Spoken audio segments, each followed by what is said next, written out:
pemutusan hubungan kerja di berbagai industri di tanah air terus berlanjut, hingga memicu kekhawatiran akan penurunan daya beli oleh masyarakat hingga resiko penurunan ekspansi perusahaan. Bahkan menurut data dari Kementerian Ketenagakerjaan hingga September 2022, angka PHK telah mencapai 10.765 orang. Angka ini memang belum sebesar kondisi PHK yang terjadi pada tahun 2019 hingga 2021 lalu. Namun ini tentunya tak lantas menghilangkan kecemasan. Karena bagaimana jika PHK ini terus berlanjut? Bagaimana efeknya ke sektor keuangan? Apakah tren PHK ini bisa sistemik, membuat NPL atau NPF di perusahaan jasa keuangan meningkat dan bisnis juga bisa terancam? Yuk kita bedah selengkapnya.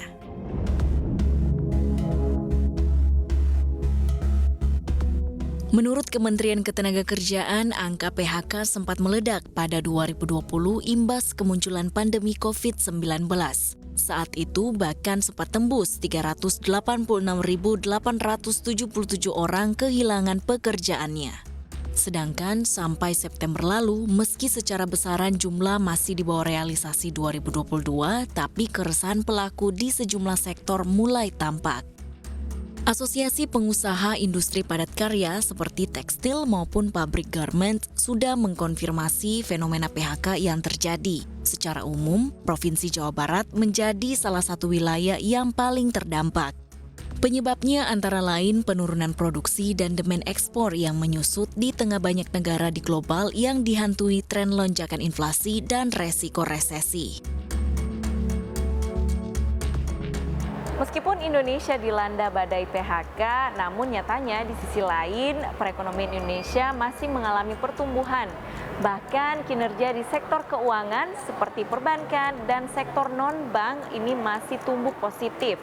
Namun dengan adanya ancaman PHK yang menerjang di Indonesia, bagaimana perusahaan pembiayaan dan perbankan ke depannya? Dan seberapa tangguh sih sebetulnya jasa keuangan di Indonesia ini? Jadi kalau kita lihat gelombang PHK mungkin ada beberapa perusahaan ya yang melakukan PHK terhadap beberapa karyawan gitu ya. Dan mungkin dalam suatu waktu ada beberapa perusahaan yang mengalami siklus naik dan turun gitu ya bisnisnya. Ini mungkin terjadi juga pada saat waktu pandemi COVID ya. Nah ke depan ini juga mungkin hal yang terjadi di beberapa sektor ataupun beberapa perusahaan yang mengalami hal tersebut. Tentu mereka perlu melakukan efisiensi gitu ya dari sisi tersebut karena mungkin melihat dari sisi kedepannya bisnis perusahaannya mungkin akan ada terdampak dengan kondisi saat ini, perekonomian saat ini. Nah, namun kalau kita lihat secara keseluruhan ekonomi Indonesia sebenarnya masih baik. Secara target konsumsi masih baik, pertumbuhan ekonomi masih baik, sehingga sebenarnya kalau kita bicara prospek bisnis ke depan itu sebenarnya masih baik gitu ya. Jadi mungkin hanya 1-2 saja perusahaan yang mengalami goncangan di saat-saat ini sehingga menimbulkan dampak PHK. Bagi masyarakat yang terkena gelombang PHK, dikhawatirkan akan sulit untuk melunasi kewajiban cicilan atau pinjaman. Menanggapi hal tersebut, Otoritas Jasa Keuangan atau OJK mengakui pihaknya memang sedang menjajaki potensi perpanjangan restrukturisasi kredit yang sejatinya akan habis masanya pada Maret 2023 mendatang. Kita kan sudah memberikan stimulus waktu itu ya. Ya nanti ini lagi dikaji beberapa sektor-sektor yang mungkin ada padat karya gitu ya. Kita akan kaji sejauh mana dampak resikonya. Ya padat karya ini seperti tekstil, garment itu kan padat karya. Itu impact-nya kan cukup besar kepada pegawai atau masyarakat atau buruh kan. Ya itu menjadi perhatian kita. Meski mengakui tengah menjajaki perpanjang program restrukturisasi kredit, OJK juga menghimbau kepada semua pelaku di sektor perbankan maupun industri keuangan non-bank atau IKNB untuk dapat menjaga mitigasi resiko dengan baik. Khusus manajemen yang bertugas di bidang risk manager pun diminta untuk bisa membangun big data yang lengkap dan akurat. Tetap mitigate risk itu kemampuan dan kekuatan risk mitigation-nya itu kan ada direktur risk manajemennya. Nah, direktur risk manajemennya itu kemampuan untuk bisa memitigate itu harus punya big data yang kuat. Makanya teknologi itu bukan hanya scoring tapi bagaimana membangun big data sehingga dia punya data analitik yang mampu mengcapture semua resiko-resiko, kantong-kantong resiko di semua bisnis, lain bisnis ada. Nah di situ kalau ada risiko yang agak gede dia akan mitigate, mungkin dia nggak ngembangin situ, dia cari yang peluang lain. Itu sudah ada, di perbankan itu sudah ada semua. Bahkan setiap sektor ini dia punya ratingnya. Di tengah fenomena gelombang PHK yang belum kita ketahui seberapa besar dampaknya ke depan, memang sulit untuk menepis kekhawatiran untuk adanya resiko. Ada nasabah bank yang bisa kesulitan melunasi kewajiban pinjamannya. Direktur Utama PT Pevindo Biro Kredit Yohanes Arts Abimanyu pun menghimbau agar perbankan dan perusahaan pembiayaan bisa lebih selektif dalam proses pemberian pinjaman. Pasti ya, artinya di dalam setiap proses bisnis ya, khususnya baik pinjol atau yang lain gitu ya, perbankan, multi-finance, mereka harus selalu selektif ataupun ketat dalam hal mitigasi risiko kredit. Terlebih dengan fenomena ya, ada beberapa PHK dari perusahaan, mereka harus lebih selektif lagi ya, lebih selektif lagi terhadap pemberian pinjaman kepada debitur ya, misalnya yang berdampak gitu ya, sehingga dikhawatirkan jangan sampai nanti ke depan sehingga tidak dapat tertagih gitu ya pinjamannya, seperti itu sih. Adanya fenomena badai PHK belakangan ini berpotensi menurunkan daya beli hingga daya mencicil masyarakat. Namun Direktur Utama Adira Dinamika Multifinance atau Adira Finance, Imade Dewa Susila mengaku masih optimistis dengan prospek perkembangan bisnis perusahaan pembiayaan ke depan. Ya, memang ada beberapa sektor yang melakukan PHK, tetapi kita juga jangan lupa ada sektor yang ekspansi, misalnya komoditas, dan beberapa sektor mulai dibuka karena memang COVID sudah terkendali. Nah, kalau kita lihat semua berdasarkan prediksi ekonom, tahun depan itu Indonesia mungkin tumbuh di 5%. Karena mulai pulihnya konsumsi dan investasi. Jadi saya harus akui bahwa memang ada beberapa sektor yang kena dampak, kayaknya teknologi company mulai rasionalisasi, tetapi jangan lupa banyak sektor yang masih tumbuh, sehingga ekonomi Indonesia diperkirakan masih tumbuh 5% dan angka ini cukup bagus jika dibandingkan dengan negara-negara lain. Namun, Made juga mengakui sebagai bentuk antisipasi meninjau situasi ekonomi dan sentimen ke depan, Adira Finance juga tetap selektif dalam menyalurkan pembiayaan. Kita ini adalah bisnis risk, jadi kita mengasih loan dengan harapan setelah kita kasih kredit, mereka akan membayar kembali. Jadi prinsip kehati-hatiannya dan prudent itu pasti diterapkan. Caranya salah satu adalah memilih sektor-sektor yang memang masih punya prospek untuk tumbuh dan menghindari sektor-sektor yang mungkin tertekan dengan kondisi ekonomi terakhir. Di saat gelombang PHK masih menghantui, penurunan kualitas pembiayaan atau pinjaman juga diantisipasi oleh PT Pegadaian. Namun, Direktur Keuangan Perencanaan Strategis dan Manajemen Resiko PT Pegadaian, Ferdian Timur Satyagraha mengaku pihaknya masih optimistis bisa menjaga posisi rasio pembiayaan bermasalah dalam level yang stabil. Ini NPL kami terjaga di range 2% ya, tapi target kami di akhir tahun di bawah 2, sehingga kami optimis di kami NPL kami kualitasnya cukup baik ya. Dibandingkan industri mungkin di tren 3-4% NPL, kami di posisi 2, di bawah 2%. Untuk menjaga posisi NPL dalam kondisi yang baik dan sebagai bentuk mitigasi resiko menghadapi global PHK dan juga resiko ke depan, Ferdian mengakui Pegadaian masih akan cukup konservatif dalam mengatur struktur pencadangan untuk tahun 2023 mendatang. Kami melakukan pencadangan cukup kuat sejak di tahun 2020 ya. Jadi trennya saat ini di 2022 ini kami posisi pencadangan kami di atas 300%. Jadi kalau dibandingkan industri mungkin kami juga termasuk konservatif. Sehingga kami melihat bahwa potensi-potensi kayak kebijakan regulasi POJK yang menurut kami masih menunggu di tahun 2023 terkait restrukturisasi, kemudian juga tren tadi juga di semester 1 yang turun. Jadi kami agak konservatif di tahun 2023 untuk pencadangan. Baik Pegadaian dan juga Adira Finance sama-sama siap untuk menyambut tahun 2023 dan berani menjamin ekspansinya masing-masing. Khusus Pegadaian tidak terlepas dari optimisme bahwa prospek demand instrumen emas hingga efek dari keberadaan ekosistem holding ultra mikro yang kuat.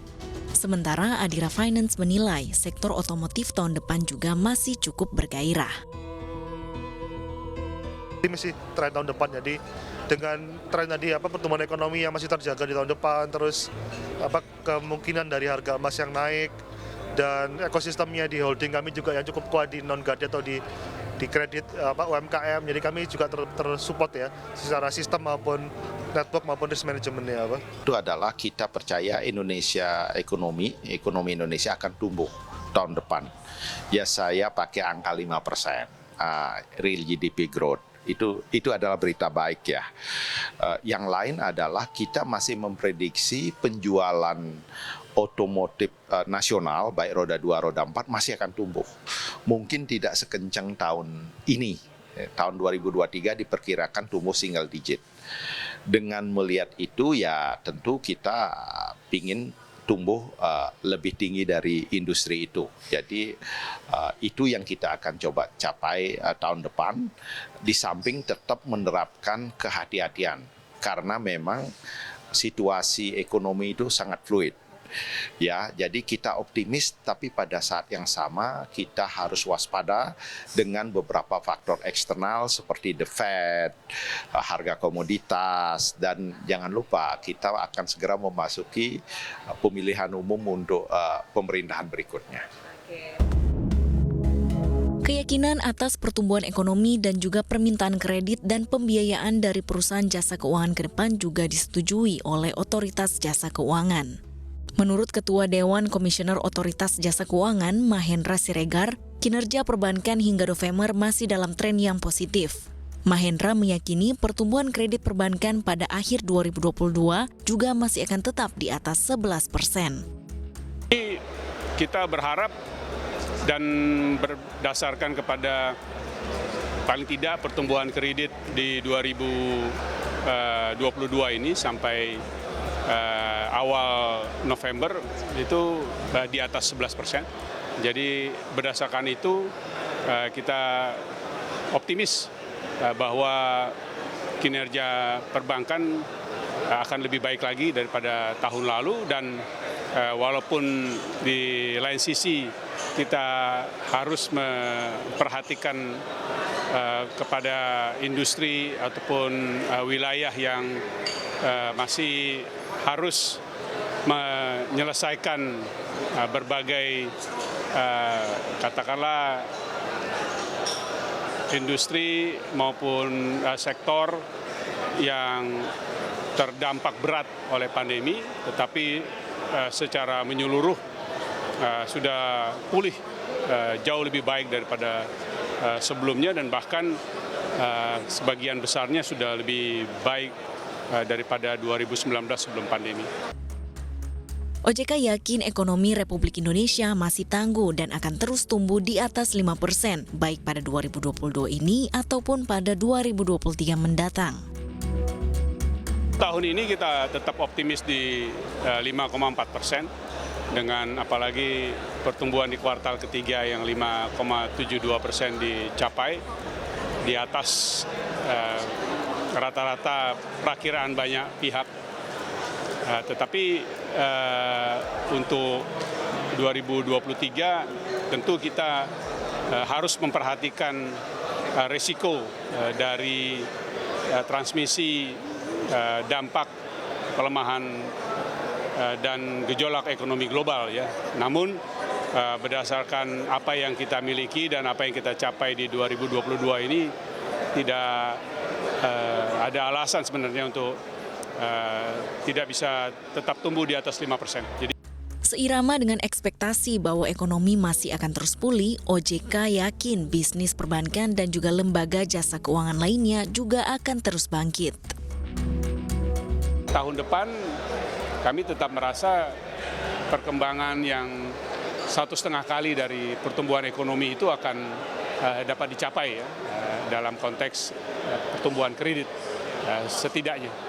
Apakah bisa lebih tinggi? Ya, ini lihat dari bagaimana sektor-sektor tertentu industri yang akan bisa tumbuh lebih tinggi daripada rata-rata pertumbuhan keseluruhan ekonomi.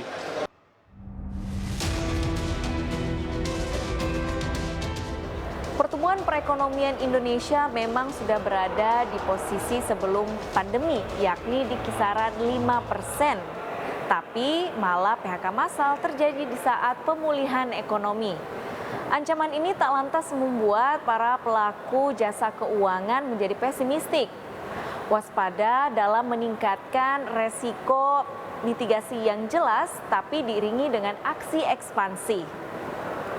Ya tentunya OJK sebagai regulator akan selalu mengawasi secara ketat semua pergerakan akan ekspansi yang dilakukan oleh setiap perusahaan jasa keuangan. Dan tentunya akan terus mengawasi seberapa besar dampak yang ditimbulkan akan fenomena badai PHK yang banyak terjadi di sektor padat karya. Dan tentunya kita berdoa yang terbaik bagi sektor keuangan kita dan juga perekonomian Indonesia. Dari Jakarta, Astrid Nikolin dan Ridwan Hakiki, Tim Liputan CNBC Indonesia.